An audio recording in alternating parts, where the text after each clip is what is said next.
Halo, selamat malam. Kembali lagi di channel Inner Soul Inspiration.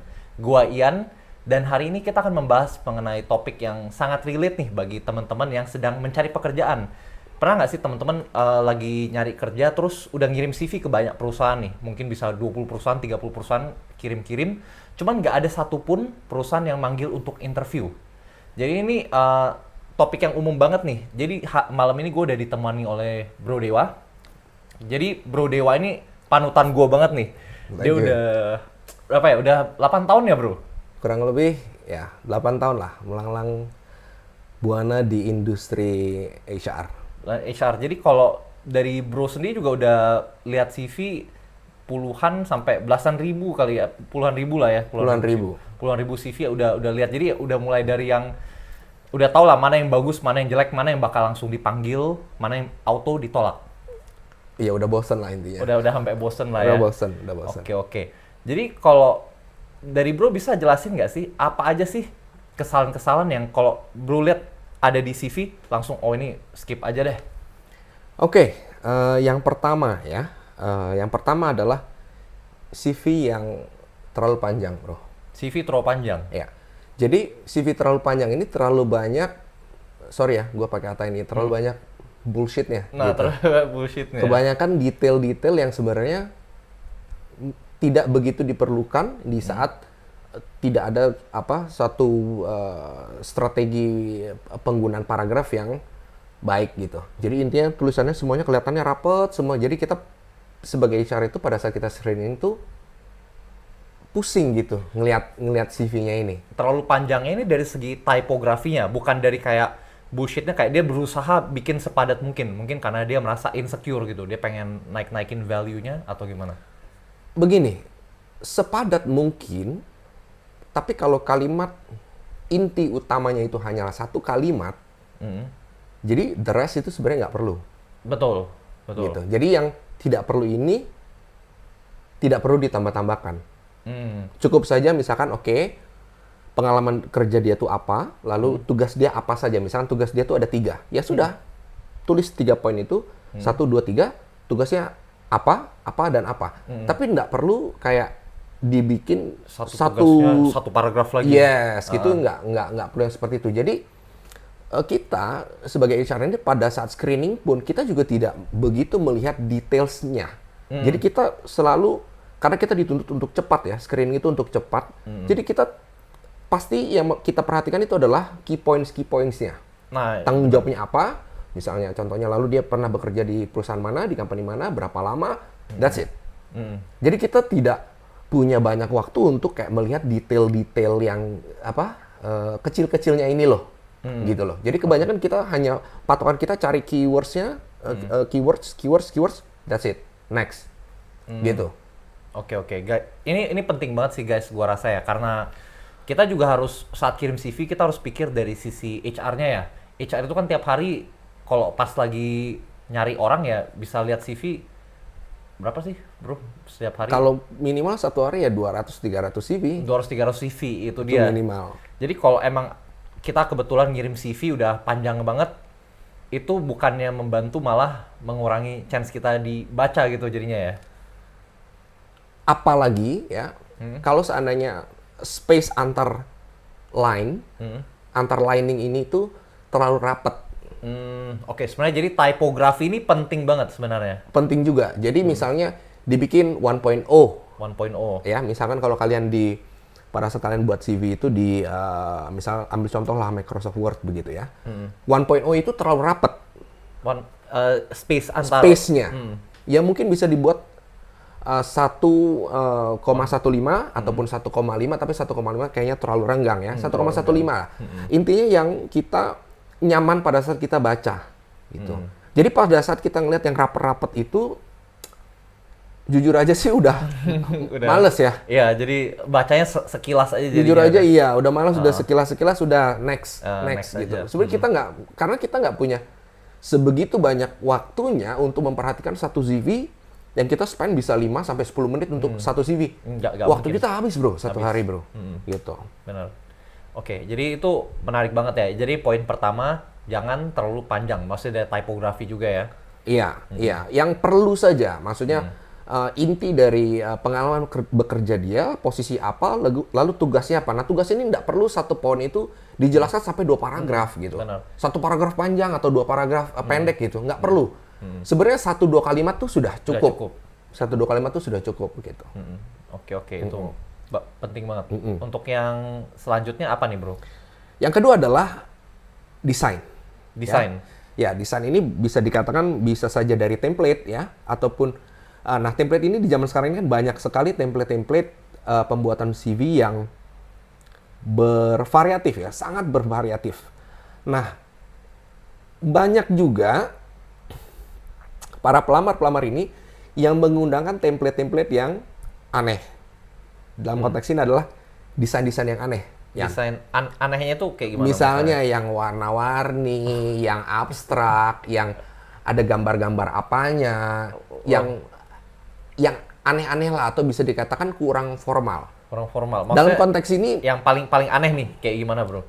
ya warna-warni. Ada warna pink, ada awan, kuning, apalah ada yang polkadot. Ada juga yang bikin pakai polkadot itu. Pakai polkadot. Ada. Nah, itu kan kayak terkesan apa ya? Memang tidak ada larangan sih untuk itu ya, tapi terkesan seperti main-main gitu ya.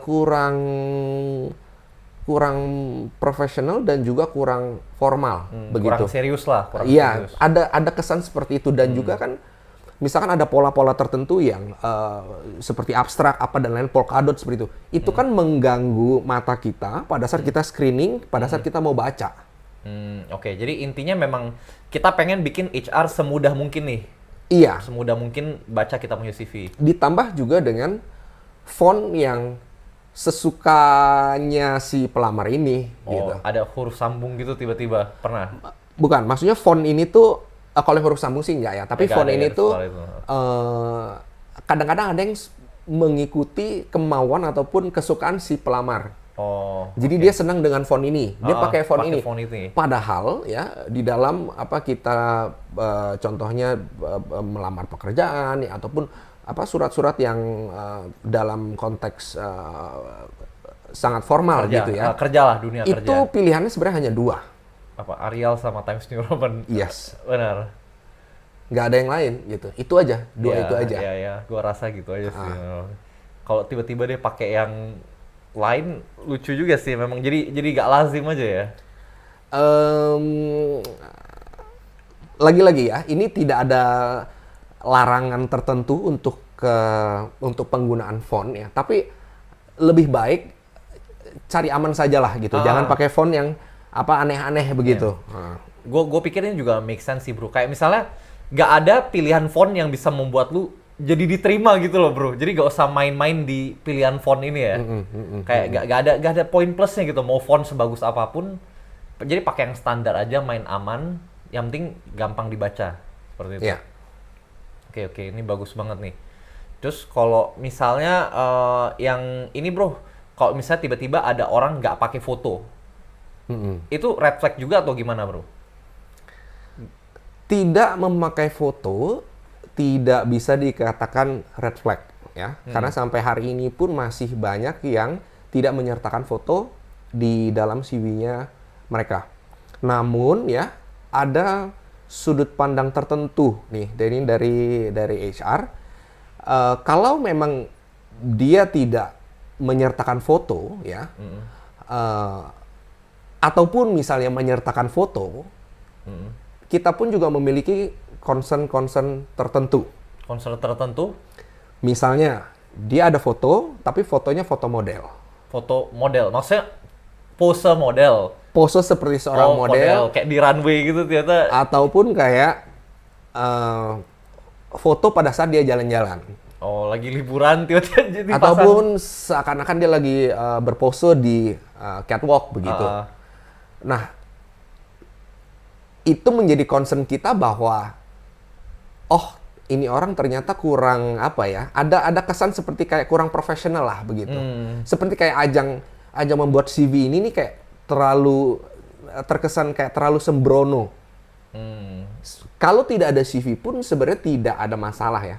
Tidak ada foto pun sebenarnya tidak ada masalah. Tapi Tapi tergantung agak terkesan kurang serius melamar ya, tapi pekerjaannya. benar sih. Kayak gua rasa kalau pakai foto gimana ya? Foto itu kesempatan kita memberikan Impresi yang baik. Impresi yang baik, benar. Poin plus yang baik gitu. Benar. Jadi kalau kita nggak kasih foto, kita kehilangan chance di sana buat ngasih impression yang baik lah. Iya, walaupun tidak melulu soal ada foto atau tidak ada foto. Iya. Memang secara objektivitas kita memang melihat mungkin pendidikan dari kandidat itu ini yang utama ya kan, pasti, pengalaman pekerjaannya dan lain-lain. Iya. Tapi foto ini menjadi seperti kayak poin plus lah. Iya, gitu. kayak Poin kesempatan plus. lah, kesempatan bro. Kayak kalau misalnya lu bisa pakai foto yang kelihatannya profesional, tergantung posisi juga sih. Apalagi kalau lu posisi frontliner, kayaknya foto penting banget gak sih? SPG misalnya atau apa yang emang bakal ketemu orang, kayak tahu nih orang ya bisa enak lah kita pasang di posisi itu jadinya. Iya, atau seperti mungkin sales begitu ya. Sales kan, Iya. benar. Ya, lagi-lagi kemungkinan kalau di dalam kita menilai ataupun screening CV itu, misalkan anggaplah 100%. Nah, foto ini tuh sebenarnya paling ya 5-10% aja lah gitu. Bobotnya nggak besar sih. Tidak besar, tapi itu menjadi satu poin plus jika misalkan ada foto di CV yang memang dia proper. Misalnya rapi begitu ya, pakai kemeja ataupun ditambah dengan blazer begitu ya. Seperti ya pas foto begitulah ya. Nah, itu membawa kesan bahwa si pelamar ini profesional ya. Tentunya harus nanti kita lihat lagi dalam proses interview ya. Tapi paling tidak impresi pertama ini sudah bagus dulu gitu loh. Betul. Oke, kalau dari bro sendiri punya pengalaman, ada nggak sih yang fotonya aneh-aneh lagi, yang benar-benar bro terima nih fotonya aneh? Banyak bro. Kayak contoh yang paling aneh apa? Ya misalkan contohnya dia sudah ada foto proper Fotonya proper. Lalu sudah sampai proses atau tahap interview, dia masih pakai baju tidur. Baru bangun bro. Rambutnya masih nggak jelas. Online.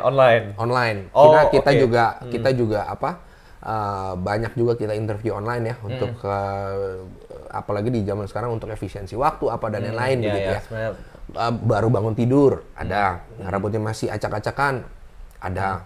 Lalu pada saat interview juga pakai outfit yang tidak sesuai, misalnya pakai tank top bro. pakai tank top.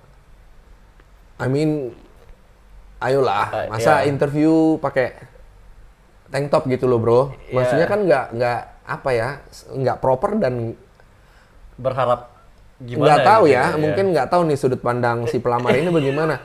Dan itu nggak 1-2 bro, Nggak 1-2. banyak juga bro yang begitu. Banyak interview. Banyak. Jadi pelamar pakai tank top gitu pada saat interview. Iya. Tapi nggak, kalau mungkin dalam hati gue mau berkata sedikit kasar ya, dalam hati gue nih pengen ngomong kayak, lu mau ngelamar jadi LC atau mau jadi apa sih? Iya, maksudnya ngelamar Gitu loh. posisi apa sih? Lu misalnya melamar sebagai seorang customer service gitu, atau iya. admin atau sales. Ya masa lu pada saat interview lu pakai tank top gitu loh. Iya, Itu iya. kan udah pasti kita skip lah. Iya kan? Oke. Ada lagi yang kurang sesuai itu misalnya fotonya terlalu banyak diedit. Filter maksudnya bro. Jadi terlalu cantik atau terlalu ganteng di fotonya gitu. Nggak hanya filter bro, Hah? like dirubah. Loh. Mukanya semua tuh dirubah gitu. Jadi ya mungkin dia pakai AI atau apalah itu ya. Dirubah sekali dan pada saat interview ini beda banget dengan foto dia di CV.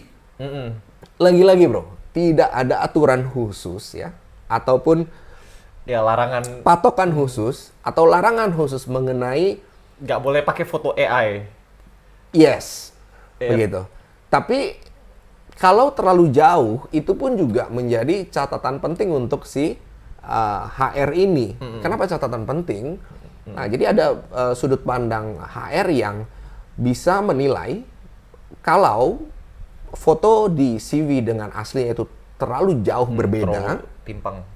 maka yang pertama dalam pikiran si HR ini adalah, wah, si pelamar ini ingin terlihat bagus sekali, ataupun cantik sekali, ataupun ganteng sekali di CV. Ya, which is sebenarnya tidak ada salahnya, Ya, gitu. tidak ada salahnya. Tidak ada salahnya. Tapi yang kita tangkap adalah, wah, berarti ini orang tidak pede dengan dirinya sendiri.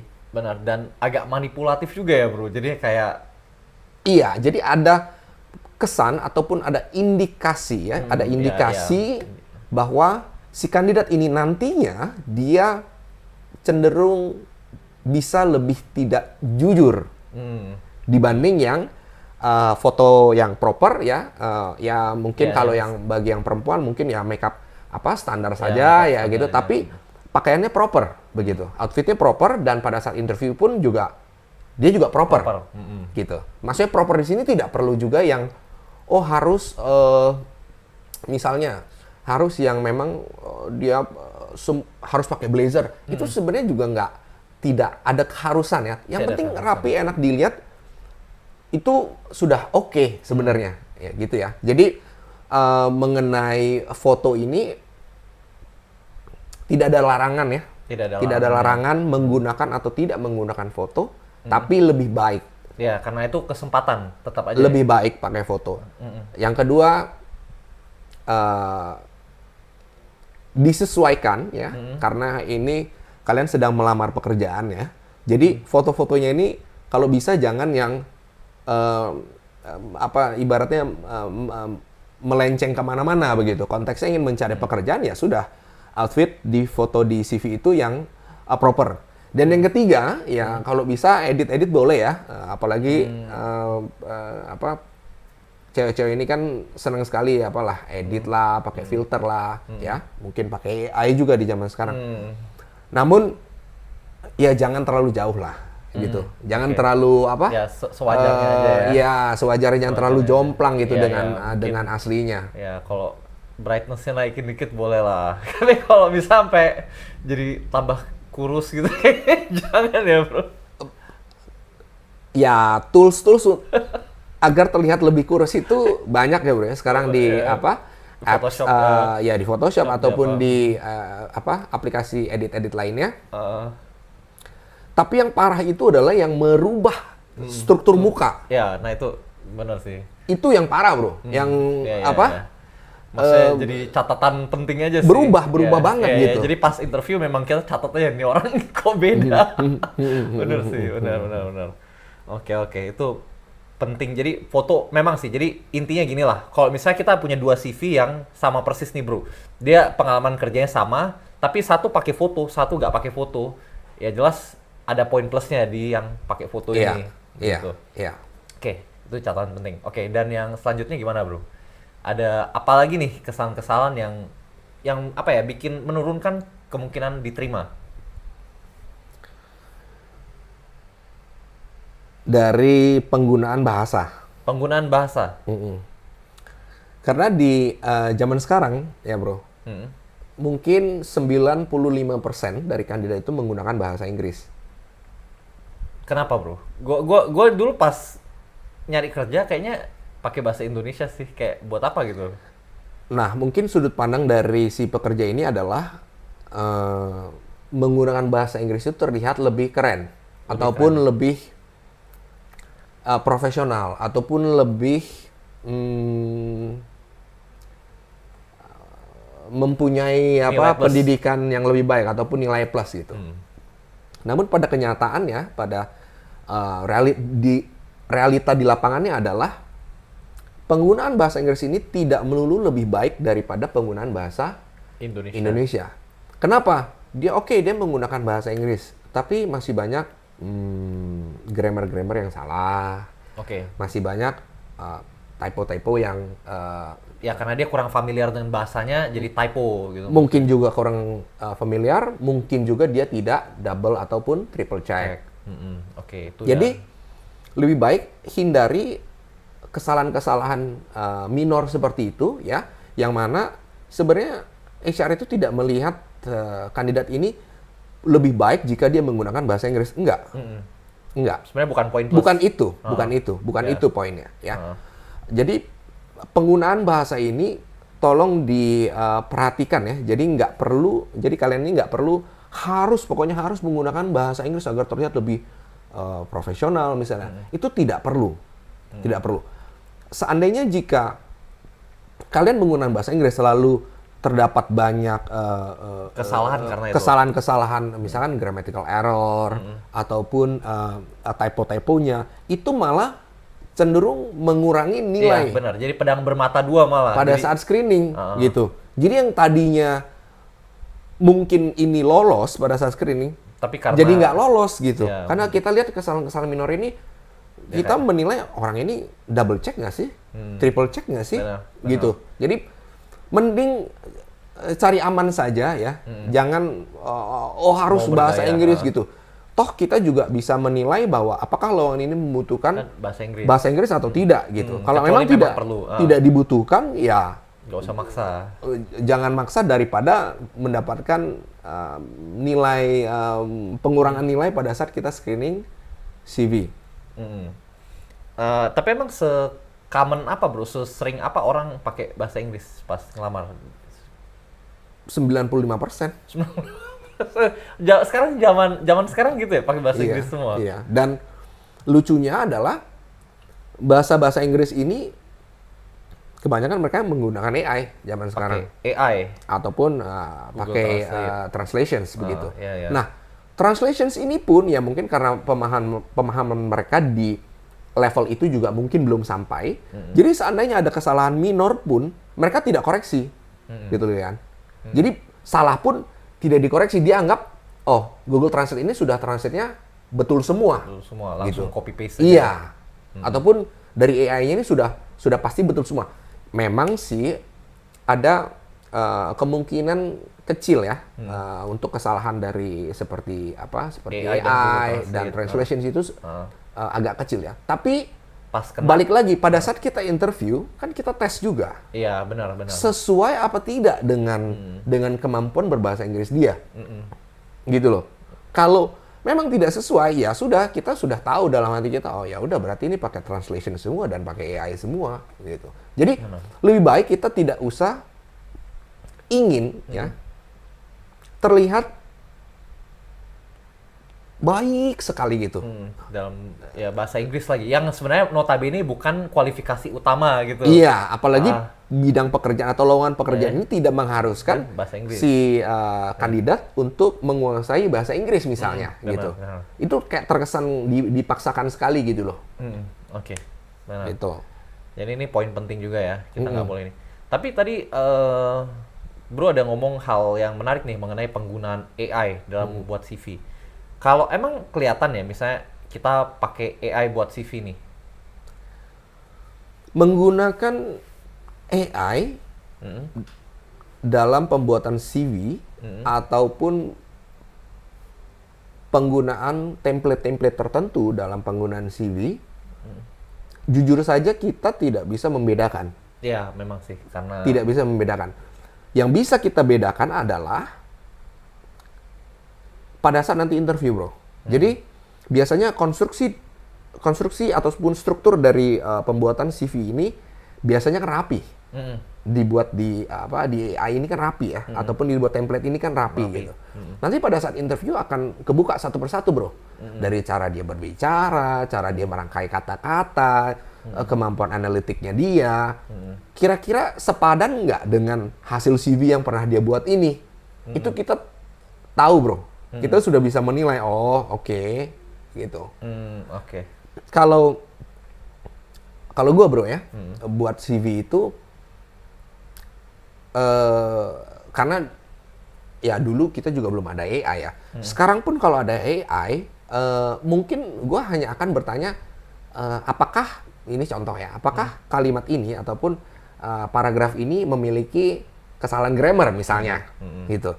Tapi gue akan tetap bikin paragraf itu dengan bahasa gue sendiri. Oke, jadi proofreader aja lah ya. Iya, kenapa? Karena CV ini menurut gue ini sangat personalized ya. Personalized. Jadi salah satu faktor ataupun penilaian yang kita nilai dalam kita hire orang ya, itu adalah, tapi ini cabang-cabangnya banyak, bro. Adalah seberapa genuine kandidat ini. Penting sih. Kalau misalnya kita lihat ada yang nggak sesuai, itu malah jadi catatan penting. Iya. Jadi pertama itu seberapa genuine dia dengan diri dia sendiri, dan seberapa genuine dia pada saat dia nanti di interview.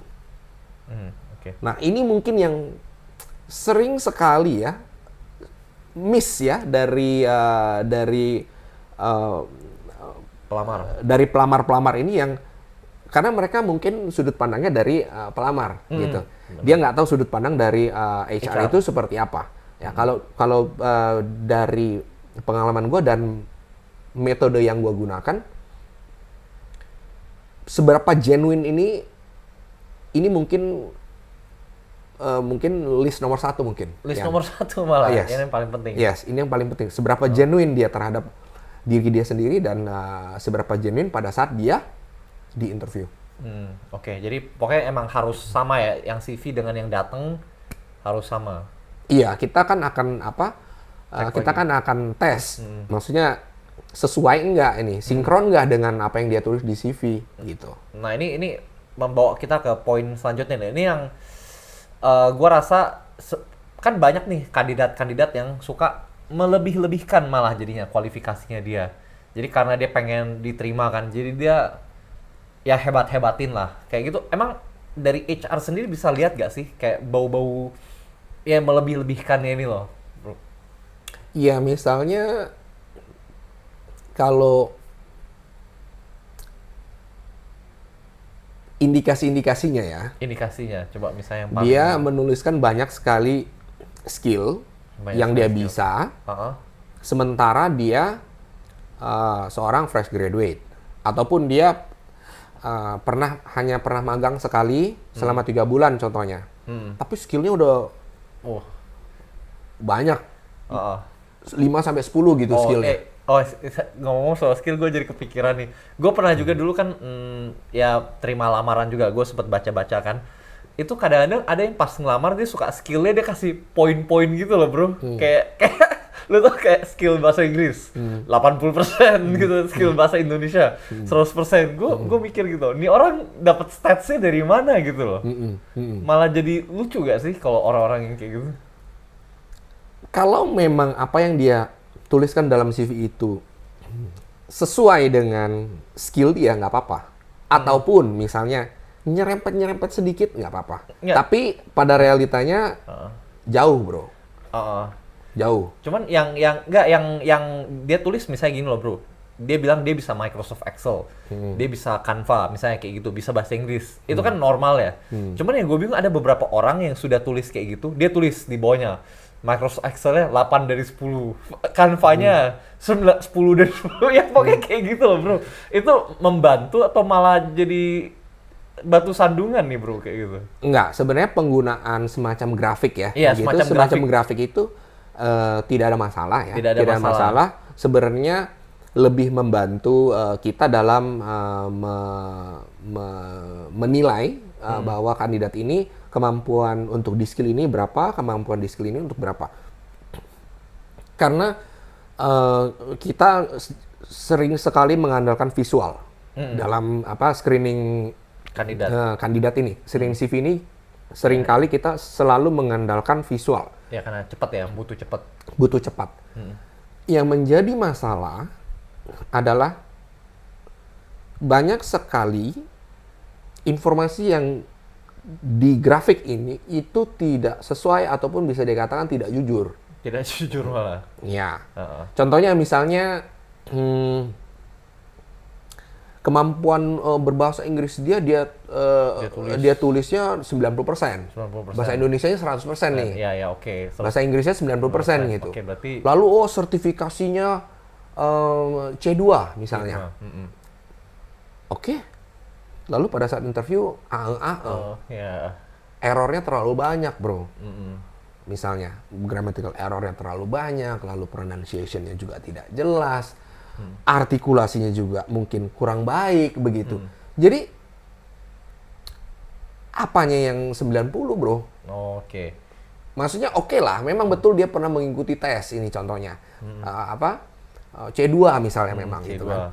Tapi itu tidak menandakan bahwa dia bisa menggunakan bahasa Inggris itu dengan sangat proper ataupun dengan profesional.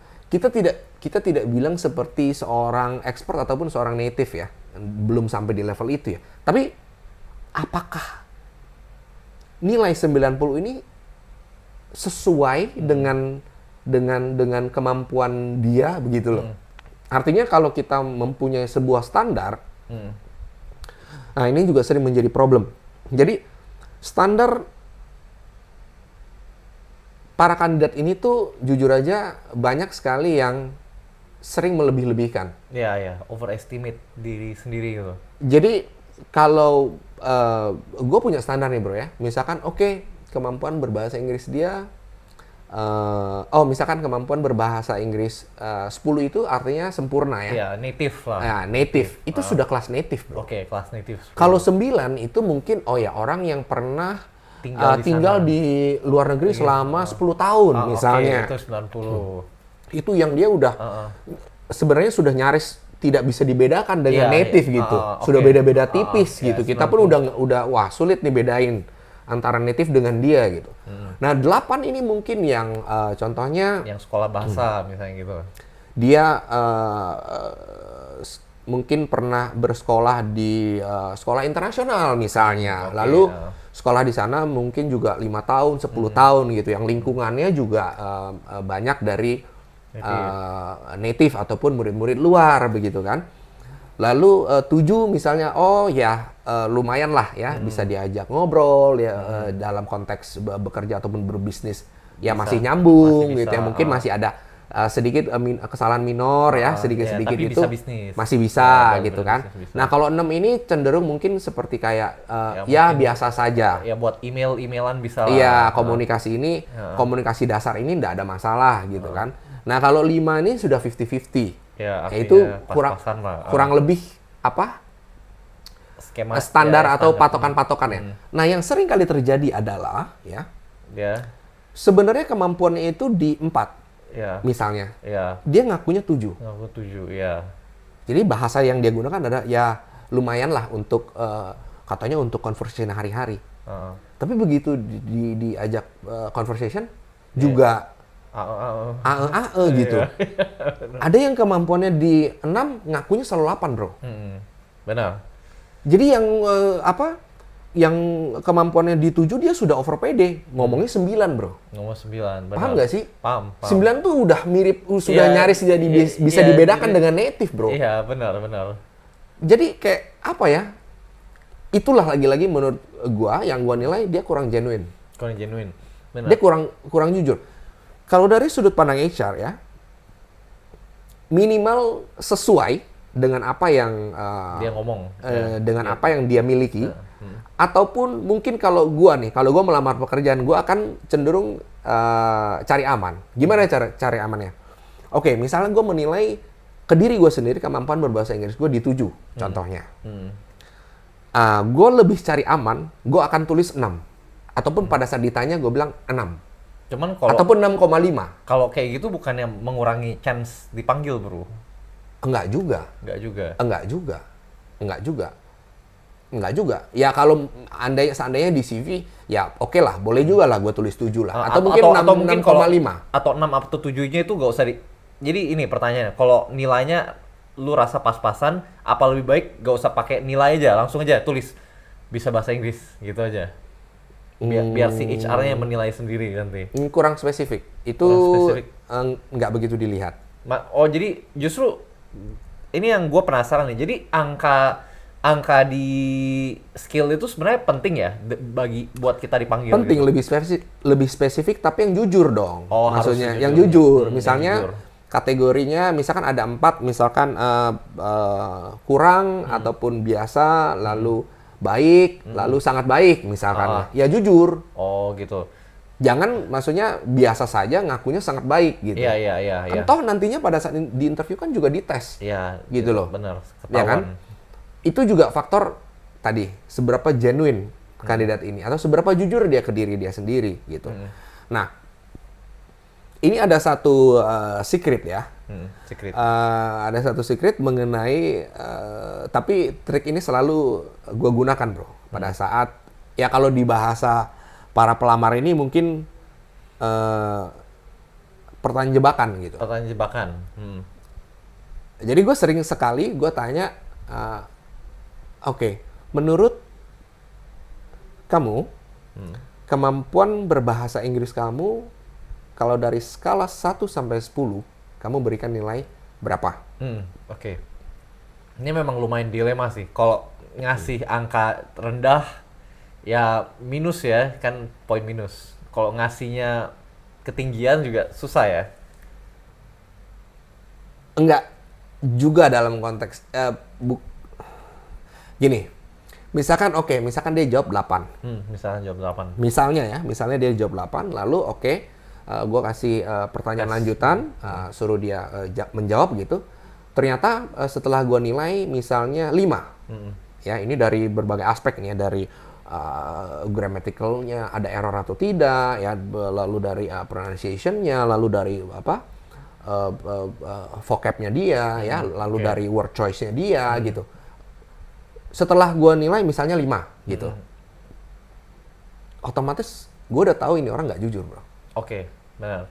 Atau Dia tidak jujur dengan diri dia sendiri. Bukan berarti dia sering berbohong dengan orang ya, tapi dia tidak berani sejujur itu terhadap dirinya sendiri. Atau suka overestimate diri sendiri. Dalam kata lain, kurang genuine. Jadi, dalam konteks pertanyaan ini, yang gue nilai adalah bukan seberapa baik kemampuan berbahasa Inggris dia.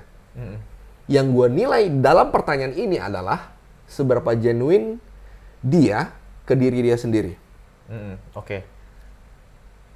Ini menarik juga nih. Nah, Ini itu pas interview. Pas interview. Jadi ini semacam tricky question yang sebenarnya yang gue nilai adalah bukan seberapa baik kemampuan berbahasa Inggris dia, melainkan seberapa genuine dia ke diri dia sendiri. Oke, ini bagus sih. Cuman Gitu. jadi kebalik lagi, yang lu selalu saranin jadinya setiap kali ngirim list skill itu tambahin grafik aja. Ada Grafik angkanya. boleh, atau angka dalam bentuk skala juga boleh. Itu kan biar lebih menonjol aja ya, biar kita bisa lebih cepat screeningnya, minimal kita take note. Oh ya, yang kandidat ini bisa kita pertimbangkan lagi lah gitu jadinya. Iya, lebih cepat. tapi kembali lagi harus jujur. Oke, ini setuju.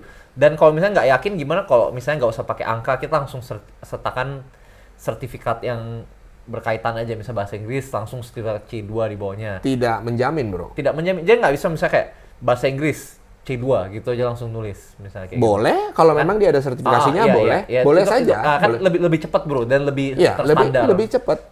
Dan dia kan terstandar. memang biasanya sudah sertakan sertifikasinya. Ya gitu. itu lebih bagus kan. Ya lagi-lagi balik ke saat proses nanti dia interview, Iya, bener iya. nggak dia C2? Benar, gitu. benar. Itu yang paling penting tetap jujur. Bukan dalam konteks kita tidak percaya bahwa dia C2 ya. Dia sudah memiliki sertifikasi C2, ya artinya memang dia sudah pernah ikut tes. Tapi apakah C2 yang dia dapatkan ini memang benar-benar standar C2? Iya, apakah kenyataannya seperti itu? Iya, paham nggak sih? Jadi Iya. kita nggak tahu apakah pada saat ujian itu misalnya dia ini kalau ujiannya offline ya, apakah dia mungkin nyontek begitu kan kita nggak tahu ya. Kalau online mungkin AI atau mungkin dia AI atau bagaimana kita nggak tahu ya. Jadi lagi-lagi pada saat interview itu ya, pada saat pembuktian itu sesuai nggak dia mau tulis C2, dia sertakan berbagai macam sertifikat. Lagi-lagi kita akan lihat benar nggak gitu. Oke, jadi itu poin mengenai melebih-lebihkan ya, sama poin yang penting juga di sini di bagian skill.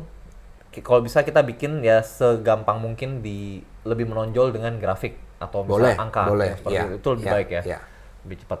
Oke, ada lagi bro poin-poin yang ini nih, yang bikin red flag lah pada saat buat CV. Nah, jadi selain yang tadi itu, ada poin apa lagi nih bro, red flag pada saat buat CV? Oke, jadi selanjutnya itu adalah tidak menyertakan kontak details. Tidak menyertakan kontak detail. Misalnya email ataupun nomor telepon. Ataupun misalnya dia sertakan email tapi tidak sertakan nomor telepon. Atau dia sertakan nomor telepon tapi tidak sertakan email. Atau dia sudah sertakan tapi salah. Misalnya emailnya ini kurang satu huruf atau kurang satu angka. Atau juga nomor teleponnya itu salah, miss satu angka. Atau angkanya kebalik misalnya gitu.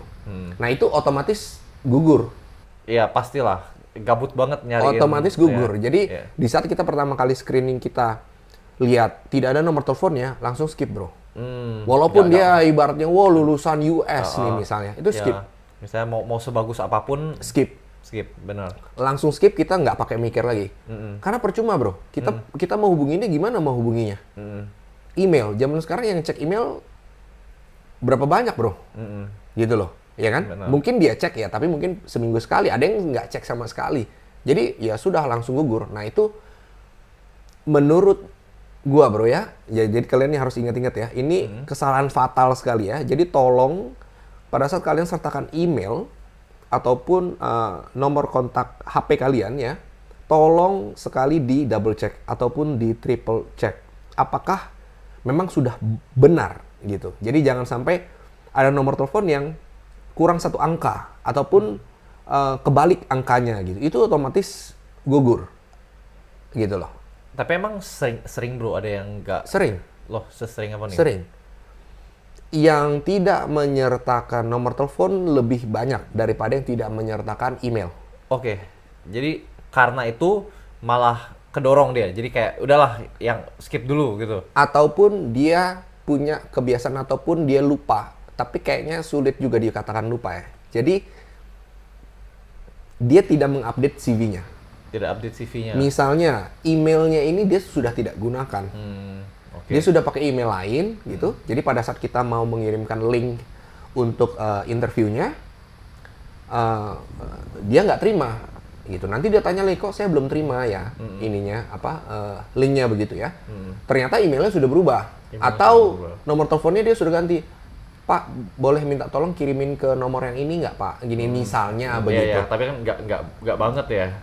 Iya, maksudnya kalaupun ada dua nomor telepon ya sudah sertakan dua ataupun memang hanya pakai satu yang baru gitu ya. Iya, Ya yang menurut gua sertain satu aja bro. Ngapain? di-update, Iya. di-update Iya, gitu loh. benar. Kayak itu double kerjaan buat kita banget gitu. Iya, ngirim lagi gitu kan. Benar. Jadi terkesan kayak antara males mau update lalu nggak double check, apalagi triple check gitu.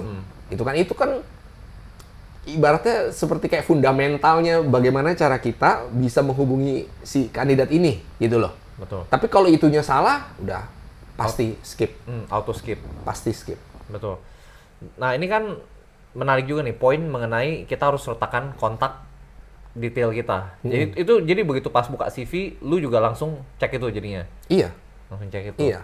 Benar. Kan kita screening itu cepat bro. Benar. Yang tadi gue bilang, Setiap maksudnya kita benar-benar mengandalkan visual kita nih hanya fokus ke fokus ke layar monitor ini langsung kayak screening scan. Gitu. Ada yang red flag skip, red flag skip gitu. Okay. Jadi kalian sebagai kandidat ya, jangan berpikir bahwa si HR ini satu hari hanya screening 10 CV gitu. Atau 20 CV gitu. No, kita sehari itu 300, 400 yang kita dapatkan itu ya paling 10 gitu. Iya, nyari. Dari 300 itu hanya dapat 10 gitu yang kira-kira ya masuklah ini nominasinya menjadi kandidat kita. Jadi jangan berpikir bahwa kita akan selalu melihat all the details gitu. Enggak. Tapi poin-poin yang penting-penting ini ya kelihatannya kecil gitu kayak nomor telepon. Miss satu angka saja kita nggak bisa hubungi kalian, skip, auto skip. Dan bayangkan jika kalian melamar ke 100 company ya, lalu misalnya kalian setelah di screening 50 company lolos nih. 50 company ini mau hubungi pada saat hubungi kalian tidak bisa dihubungi, skip semua. Semuanya skip. Iya, benar. Itu jadi fatal. Itu Sih, fatal. fatal Jadi sekali. itu benar-benar kalian harus double check, even triple check email, nomor telepon itu benar-benar double check, triple check. Oke, ini penting banget. Tapi kemarin gue juga sempat ada lihat CV bro. Jadi di CV-nya dia sertakan juga contact person dari company lamanya. Kalau menurut lu itu gimana? Referensi. Referensi, benar. Itu sepenting apa sih? Apakah itu membantu atau malah mengurangi chance kita malah kayak gitu?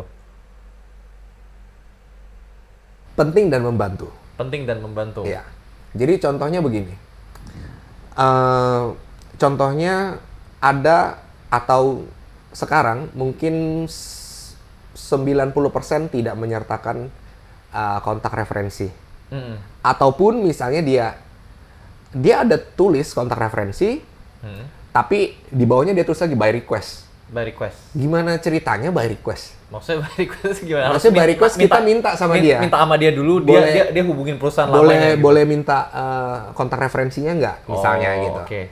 Yang mana notabene kita sudah tahu nih nantinya setelah kita minta kontaknya even itu by request ya, dia akan call lagi.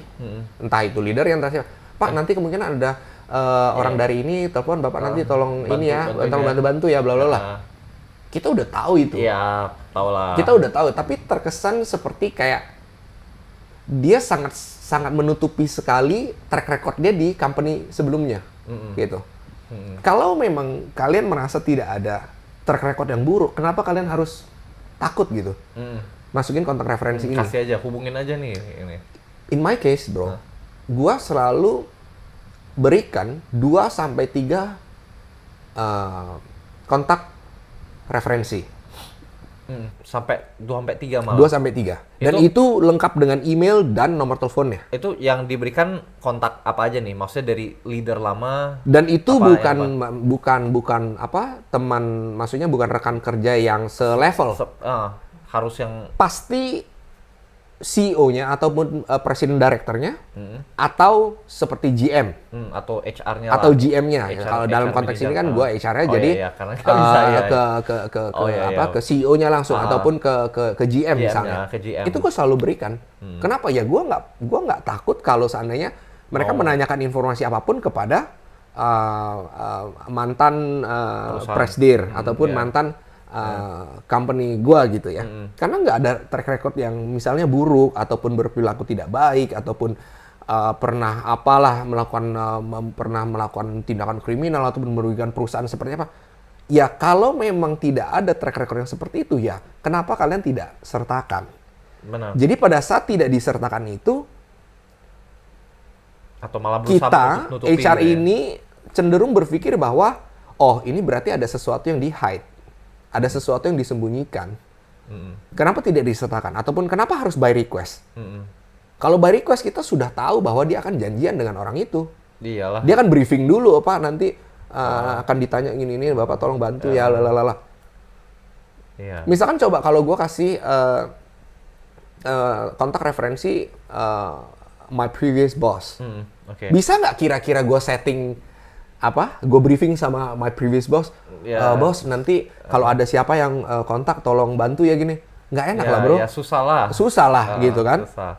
Tapi kenapa gue tetap kasih kontak referensi my previous boss ataupun GM gitu ya? Ya karena gue yakin aja gitu. Gue yakin aja pokoknya ya gue nggak pernah melakukan hal yang aneh-aneh, tidak pernah punya track record yang buruk ya kan. Gue selalu melakukan pekerjaan gue dengan profesional ya, dengan integritas yang baik ya kan, dengan profesionalisme yang gue rasa sudah ada di satu standar yang menurut gue cukup tinggi ya. Jadi gue rasa nggak perlu ada yang ditakuti gitu. Nah itu sebenarnya dari sudut pandang HR yang perlu kalian ketahui adalah itu menjadi suatu tanda tanya. Kalau kita nggak memberikan kontak referensi. Iya, suatu tanda tanya. Anggaplah jika track record kalian itu baik. Ya, tidak ada masalah gitu. Jika kalian tidak menyertakan itu juga tanda tanya bagi kita. Oke. Jadi selain yang tadi penting kita nomor telepon dan email kita, jadi nomor telepon dan email perusahaan lama kita sebagai referensi. Iya. Oke, itu penting banget. Dan yang selanjutnya nih bro, dari tadi kan kita bahas mengenai ya orang-orang yang pengalaman kerja nih, yang maksudnya sudah ada previous experience lah. Nah, kalau misalnya buat yang orang-orang fresh graduate nih bro, itu mereka kan belum ada pengalaman kerja. Gimana caranya mereka bisa in dong bro di CV yang baik, yang nggak red flag lah, yang bikin perusahaan consider nih, kayaknya bisa diterima nih orangnya. Eh, Jujur aja di tempat kerja gue yang sekarang ini pun kita juga tidak ada patokan bahwa Pengalaman kerja harus kita harus mencari yang sudah profesional, yang sudah expert gitu ya. Fresh graduate pun banyak yang kita terima. banyak terima. Ya, yang penting di dalam CV-nya itu ya jangan yang tadi sudah kita bahas gitu ya, jangan melakukan ataupun melebih-lebihkan, ya tidak genuine, ya terus tidak fotonya ngawur, tidak jujur, fotonya ngawur dan lain. Iya. Jadi menurut gue cari aman aja lah, ya. Cari aman aja. Kita juga tidak, maksudnya tidak anti dengan fresh graduate gitu ya. Selama mungkin kita lihat, oke, CV-nya bagus, simple, jelas ya, nggak ada yang aneh-aneh, ya formatnya bagus, fontnya nggak aneh-aneh, lalu pakai seandainya pakai template pun juga template-nya yang jelas, yang profesional, ada fotonya dan fotonya proper gitu ya, dan pada saat proses interview juga terlihat proper. Gua rasa chance dia untuk lolos pun juga besar sih, gitu. Jadi mungkin di company-company lain ada yang cenderung lebih kayak prefer gitu ya, yang bukan fresh graduate ya. Tapi pasti. ini balik lagi ke kebijakan masing-masing company gitu. Tapi intinya tidak peduli kalian fresh graduate atau tidak ya, CV ini harus proper. Harus proper, pasti. Itu minimal. Bahwa toh nantinya kalian pada proses interview ternyata tidak lolos, ya nggak apa-apa. Jadi kan itu suatu pelajaran, tapi paling tidak CV kalian ini sudah proper, sudah bisa membuat kalian tuh lolos sampai ke tahap interview. Benar. Dapat chance lah kalau Iya, kita sudah dapat kesempatan itu. dapat Gitu. kesempatan. Betul. Jadi tadi itu buat yang fresh graduate. Nah, ini gimana kalau orang yang pengalaman kerjanya banyak nih, bro?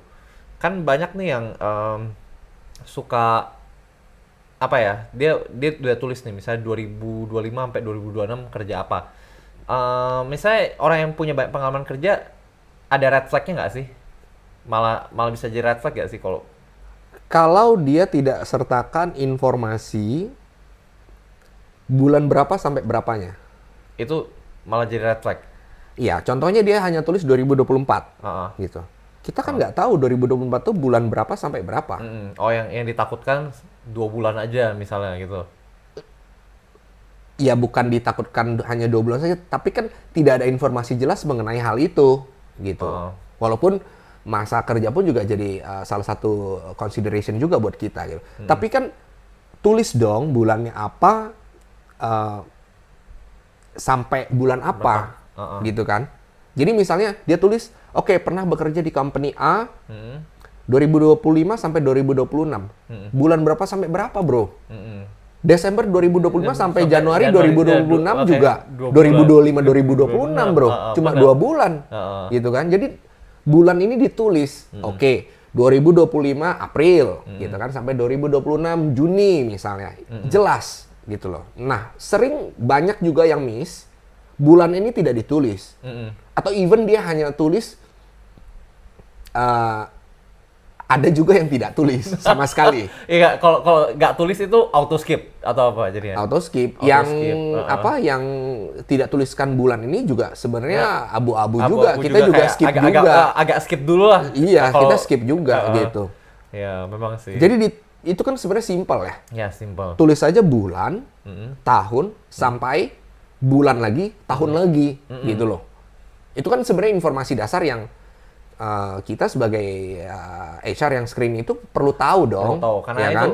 dari sana kita bisa lihat cukup banyak ya, bro. Kayak misalnya cepet banget nih masa kerjanya, kenapa nih gitu ya. Banyak juga sih indikator dari situ gitu. Iya, jadi banyak yang bisa kita pelajari lah. Jadi HR memang pengen tahu masa kerja berapa lama sebelumnya.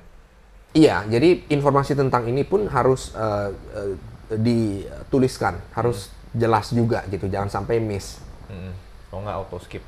Nah, cuman balik lagi, bro, kalau misalnya tadi mungkin banyak yang nggak mau tulis karena takut dikira kutu loncat gak sih bro? Kayak misalnya gimana kalau dia punya masa kerjanya memang pendek-pendek gitu?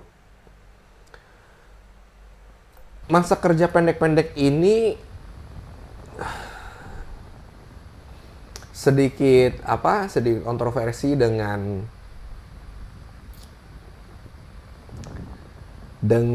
mindset para Gen Z zaman sekarang gitu ya. Malah bertentangan malah. Bertentangan dengan sudut pandang dari company gitu ya. Iya. Tapi itu nanti bro, itu nanti kita mungkin di sesi terpisah ya, kita akan bahas mengenai misalnya tadi kutu loncat ya, atau masa kerja sebentar begitu ya. Namun yang pasti adalah misalnya masa kerja itu pendek, apakah itu akan dikonsider oleh company atau tidak? Akan. Pasti. Jadi misalnya dia sudah pernah bekerja di 2 company. Dalam waktu setahun misalnya atau Enggak, even lebih pendek. Lebih pendek. 3 bulan dan 4 bulan gitu. Atau 3 bulan dan 5 bulan gitu. Iya. Sudah 2 company. Sudah 2 company, oke. Atau misalkan dalam setahun sudah 3 company. Oke, ada juga. Gitu. Posisinya juga beda-beda. Posisinya beda-beda, oke. Posisinya beda-beda ya kan. Itu memang Nah, jadi itu pun juga menjadi consider kita sih. Ya satu flag lah, satu Iya, flag. Ya, satu ya bisa dikatakan satu flag lah, tapi itu tidak bisa dikatakan sebagai Auto tolak. bukan, artinya tidak bisa dikategorikan sebagai kesalahan dalam membuat CV. Gitu. Lebih kayak kesalahan attitude gitu. Enggak juga sih, cuma kayak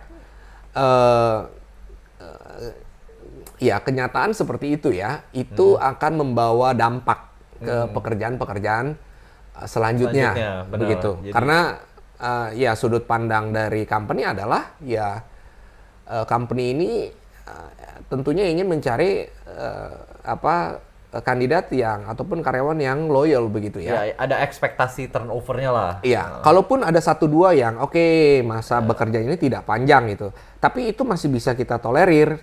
Seandainya setelah pada saat interview dia menjelaskan bahwa misalnya valid. Ya alasan validnya apa? Misalkan perjanjian tidak sesuai, lalu mungkin tidak digaji dalam kurun waktu jangka berapa lama misalnya dan lain-lain. Itu kan satu alasan atau bukti valid bahwa ya memang dia kalau memang jangka waktu yang pendek bekerja di company A itu ya ada alasannya gitu.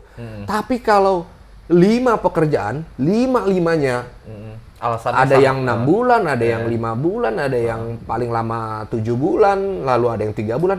Ini kan tanda tanya juga bro. Iya, buat, tanda tanya. buat, Maksudnya buat kita. terjadi sekali 2 kali bisa jadi kalau kita masih bisa tanya during the interview. Tapi kalau semuanya begitu, iya di CV-nya aja udah ya stop di CV jadinya. ya kita skip juga yang kayak begitu bro. Iya.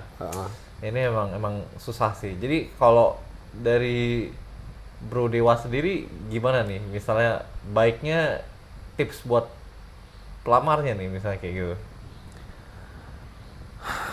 Yang jelas pertama harus buat yang simple. Ya. Simple ini bukan artinya yang hanya 1 kata 2 kata gitu, tapi yang sangat brief gitu ya, tapi jelas. Penjelasannya itu jelas, 1-2 kalimat itu jelas. Benar. Ya lalu jangan menggunakan template-template yang aneh ya, ataupun desain-desain font yang aneh begitu ya. Ya sudah cari aman saja, mungkin pakai Arial ataupun pakai New Roman begitu ya. Lalu usahakan informasi yang kalian sertakan itu juga informasi yang jujur ya, informasi yang memang benar-benar jujur dan genuine gitu ya. Jangan juga melebih-lebihkan apa yang memang kalian juga tidak kuasai misalnya gitu. Mungkin hanya pernah magang aja nih 2 bulan lalu mengaku-ngaku saya sudah mahir menggunakan software ini misalnya gitu. Belum lah bro, 2 bulan ya kan. Ya, benar. Lalu juga ada skill-skill yang sebenarnya tidak berhubungan dengan lowongan yang dia lamar. Misalnya contoh kandidat melamar sebagai seorang customer service begitu ya. Tapi yang skill yang dia tulis adalah skill menggunakan Canva, Oke. menggunakan CapCut gitu. Iya. Kayak Sekarang nggak ada hubungannya, bro. semua anak Gen Z kayaknya gitu. Semuanya diisi gitu, Iya, kayak semua untuk dikasih. menu-menuin aja gitu. Heeh. Iya, kalau misalnya dia tulis hobi dia mengedit video, boleh bro, Boleh, nggak ada boleh salahnya. banget. Heeh. Skill dia menggunakan Canva, CapCut, itu kayaknya 98% CV itu isinya CapCut dan Canva, bro. Iya. Kenapa sekarang semuanya gitu ya? Tapi apakah diperlukan di lowongan yang ia lamar itu? Paham nggak? Paham. Jadi mestinya dia lebih fokus ke yang nyambung lah. Yang nyambung gitu. Heeh. Kalau mungkin dia melamar sebagai seorang editor, Editor, dia masukin Canva, CapCut, Final Cut Pro, Oh, Premiere, apa, itu iya, Premiere. semua yang Ya, memang harus iya, dia iya. masukkan karena itu yang berhubungan dengan pekerjaan yang dia lamar Iya, gitu. benar. Tapi kalau yang tidak Nyambung. yang tidak ada hubungannya atau tidak ada korelasinya dengan pekerjaan dia lamar, ya mungkin boleh biar tidak begitu obvious, mungkin bisa ditulis Sebagai hobi aja. hobi ataupun other skills misalnya other gitu. skill, Jangan iya. jangan skill utamanya lah Iya, gitu iya, loh. benar. Itu mungkin ya bagian akhir-akhir lah other Iya, iya. skills gitu. Oh ya, itu kembali lagi bro, memang kan HR itu scan banyak banget, jadi distraksinya dikurangin ya bro, gitu ya.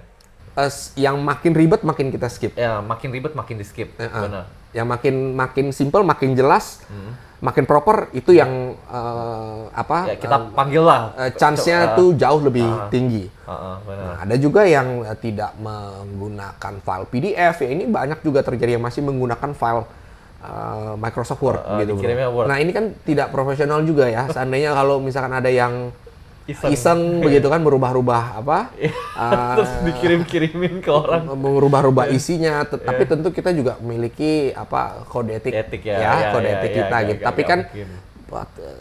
terkesan kayak kurang profesional aja ya, kayak masih menggunakan Word begitu loh. Masa pada saat save filesnya masa tidak bisa Ya, dirubah ke dibuat PDF ya. sih gitu kan, semudah itu gitu loh.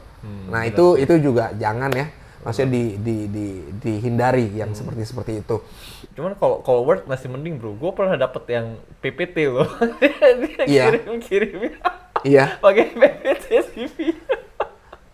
PowerPoint sih sebenarnya Bisa jadi sih. sebenarnya tidak ada masalah juga ya selama maksudnya informasi yang dia sampaikan jelas Ya. gitu ya, tidak melenceng-lenceng kemana-mana ya, fokus dengan apa pengalaman bekerjanya, lalu skillnya apa saja ya, primary skillnya itu apa, lalu secondary skillnya itu apa. Tidak ada masalah sih kalau memang secara teknis. Iya, secara teknis. Secara teknis tidak masalah, tapi secara secara kenormalan Iya, iya. kebanyakan orang Iya. agak jarang sih Iya, yang memang begitu. pakai Kayak HR-nya kalau lihat pakai bukannya PowerPoint. udah apaan nih, udah ya tanda tanya lah ya.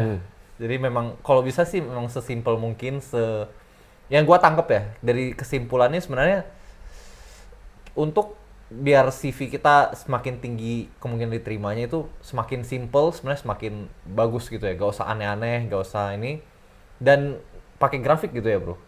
Grafik boleh, itu pakai sedikit membantu kita lah, membantu kita untuk kira-kira kita bagaimana kita bisa menakar skill ataupun kemampuan si kandidat ini kira-kira ada di mana.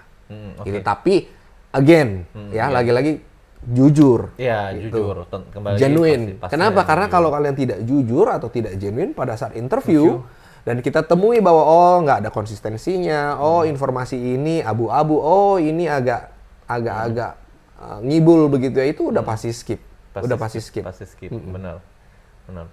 Dan gimana soal pemakaian bold sama huruf besar gitu bro? Misalnya ada poin-poin yang di highlight, memang lebih bagus gimana gitu, dibesarin aja teksnya atau? Di bold mungkin masih boleh ya, dibesarin pun juga masih boleh, asal jangan terlalu besar begitu ya. Intinya ya CV ini agar kalian mungkin bisa cek ya setelah CV kalian jadi gitu ya. Kalian coba cek, kalian baca, maksudnya lihat begitu. Apakah nyaman di mata atau tidak? Atau mungkin capek ini terlalu banyak details informasi ini. Tulisannya terlalu rapat yang kita harus kayak konsentrasi banget gitu. Kita nggak punya banyak waktu untuk yang seperti itu. Jadi kalian boleh untuk coba lihat ya, begitu kalian selesai membuat CV itu, coba kalian baca. Kira-kira enak nggak? Flow-nya pada saat baca tuh enak nggak? Terlalu banyak informasi atau tidak gitu? Terlalu banyak detail-detail yang tidak perlu atau hanya poin-poinnya saja yang sudah kalian tuliskan. Jadi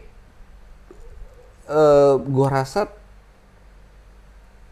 semakin simple, semakin genuine, semakin dia sertakan detail-detail yang tertarget lah. Yang tertarget, misalnya kan tadi email dan nomor handphone jangan sampai salah gitu kan, lalu sertakan kontak referensi ya kan, lalu jangan pakai yang template yang aneh-aneh ya, kalaupun ada foto pun itu juga poin plus tapi yang proper gitu kan. Itu sebenarnya sudah oke sih. Jangan berpikir ingin kayak semakin keren, semakin bagus. Jangan berspekulasi atau ingin manuver-manuver tertentu dalam membuat biar CV-nya eye catching, biar ini pakai warna ini, biar lebih kontras. Itu malah yang kita cenderung kita skip yang seperti itu. Benar. Karena distraksi kembali. Jadi kurangin distraksi, fokus di ini aja deh, sampaikan informasi ini ya. Yang poin-poinnya saja, kejelasan informasinya, tidak usah terlalu rame, pakai font yang umum saja ya, pakai font yang umum, jangan gunakan template aneh-aneh ya, sertakan foto, berikan tidak perlu menggunakan bahasa Inggris ya, jika memang kalian tidak menguasai ataupun kalian berharap ingin mengandalkan AI ataupun translation yang berharap bahwa 100% ini bagus sekali gitu, jangan ya, apalagi lawan kalian itu tidak mengharuskan kalian untuk menggunakan bahasa Inggris ya. Itu terkesan seperti kayak ingin terlihat baik sekali gitu ya di CV-nya, lalu pada saat interview jadi misalnya zong begitu. Jadi itu kayaknya tidak genuine itu. Segenuine itu, tidak sebanding dengan apa yang dia jabarkan di CV-nya. Padahal gitu. kalau misalnya dia tulis pakai bahasa Indonesia, ya kita nggak tes bahasa Inggris ya gitu ya. Jadi kayak apa? Bukan tidak dites sih. Emang tetap kalau jabatannya nggak perlu bahasa Inggris. Kalau jabatan tidak perlu tuh nggak dites. Nggak dites. Tapi kadang-kadang bisa gua tes juga. Iya, iseng ya, aja. Tes gitu. genuinitasnya dia. Oh iya benar sih. Seberapa genuine dia. Oh, karena dia pakai bahasa Inggris, ya udah tes bahasa Inggrisnya gitu kan. Iya. Kalaupun seandainya dia bilang oke, skalanya 1 sampai 10 dia bilang 3 misalnya. Oke, berarti ya nggak apa-apa juga. Iya, ya udah kita biarin aja. Kan memang nggak perlu bahasa Inggris. Iya, nggak apa-apa juga gitu. Setelah kita tes, memang bener 3 nih nilainya gitu. Ya nggak apa-apa juga gitu. Itu tidak mengurangi nilai dia. Itu hanya mengetes seberapa genuine-nya kalian. Seberapa jujur aja guys gitu. Jadi ya lagi-lagi perlu genuine, perlu jujur gitu. Jangan melebih-lebihkan skill yang sebenarnya mereka kurang kuasai ataupun masih belum begitu mahir gitu ya. Itu jangan ditambah-tambahkan lah yang begitu-begitu. Oke. Tadi juga ada poin yang menarik bro mengenai cara double check nih. Itu sebenarnya pada saat HR ngecek CV, mereka scanning berapa lama sih, untuk berapa lama waktu yang dibutuhkan untuk scan satu CV biasanya normalnya? 15 sampai 30 detik. 15 sampai 30 detik aja ya. Jadi itu teman-teman sebenarnya waktunya secepat itu gitu loh. Jadi kalau dari kalian sendiri juga sebenarnya boleh juga nih nyoba udah jadi CV-nya pakai waktu 15 detik aja nih buat scan sekilas aja gitu ya, Bro. Karena kita udah terbiasa screening begitu ya. Jadi kita udah tahu patokan-patokan apa saja yang perlu kita lihat. Misalnya ya dalam 30 detik itu kita sudah pasti lihat pendidikan terakhirnya apa ya. Lalu misalnya dia S1 gitu ya. Oke, di universitas mana ya, jurusan apa, lalu pekerjaan pertamanya apa, 2 apa, 3 apa, 4 apa. Misalnya gitu. Ya kan? Oke, kemampuan misalkan lowongan ini membutuhkan kemampuan berbahasa Inggris. Oke, dia ada sertifikasi nggak? Dan udah selesai. Udah sebenarnya itu aja. Iya. Terus kalau misalnya baru lanjut cek ini emailnya, nomor teleponnya ada nggak? Kontak referensinya ada nggak? Udah selesai. Udah selesai, Iya. benar. Yang sisanya memang cuman Iya, Ya, iya iya itu aja. hanya kan namanya hanya screening. Ya, screening, benar. Screening kan nanti Heeh. proses selanjutnya ya memang sampai di interview barulah kita Pelajari cek dan recheck baik-baik. Heeh. bener nggak yang dia tulis di CV ini gitu Iya, loh. iya, benar, benar. Gitu. Jadi ya jangan berpikir bahwa untuk men-screening atau mengecek CV kalian itu HR mempunyai waktu 5 sampai 10 menit untuk ngecek Baca, ya baik-baik gitu dibaca. ngecek CV kalian, satu CV gitu. Itu nggak mungkin, Bro. Waktu kita udah habis di situ. Habis. Gitu. Oke, jadi itu tips yang bagus banget ya, Bro. Jadi emang kasih budgetnya 15 detik aja lah. 15 detik harus bisa tersampaikan dengan baik ya. Itu semua poin-poin yang 15 detik mungkin kurang konservatif ya. Kurang. Anggaplah 30 detik lah. Itu oke. lebih konservatif Oke, yang lebih konservatif lah. kalau memang kita lagi buru-buru 15 detik itu kita udah tahu kayak key points-nya apa saja. Kayak ibarat kalau kita sudah terbiasa untuk screening, apalagi dalam satu hari kita harus screening berapa? 300, 400 CV dalam satu hari. Kecepatan kita melihat atau seperti scanning lah ya bahasanya itu scanning itu udah cepet banget loh. Iya, udah kayak Iya, udah cepet banget tek tek tek tek tek tek tek nggak jelas skip. Iya, Tek skip. tek. Oke, lumayan tek tek tek. Oke, Oh benar. ini masukin- Oke. masukin folder. Yes, Ah. yes. Itu kita Iya. udah terbiasa. Jadi pastikan ya kalian bikin CV itu yang jelas, yang simple ya, bukan yang terlalu panjang ya, yang simple, jangan aneh-aneh. Dan setelah CV kalian jadi itu, usahakan kalian coba lihat. scan ulang. Scan ulang 15 detik, 30 detik. Kira-kira flow-nya enak nggak? Dilihat di mata itu nyaman atau tidak? Kalau memang dirasa sudah informasi sudah genuine ya, sudah tidak ada yang Aneh-aneh lah. aneh-aneh ataupun yang lebay-lebay ya, Iya, informasinya semua jelas dan lain-lain.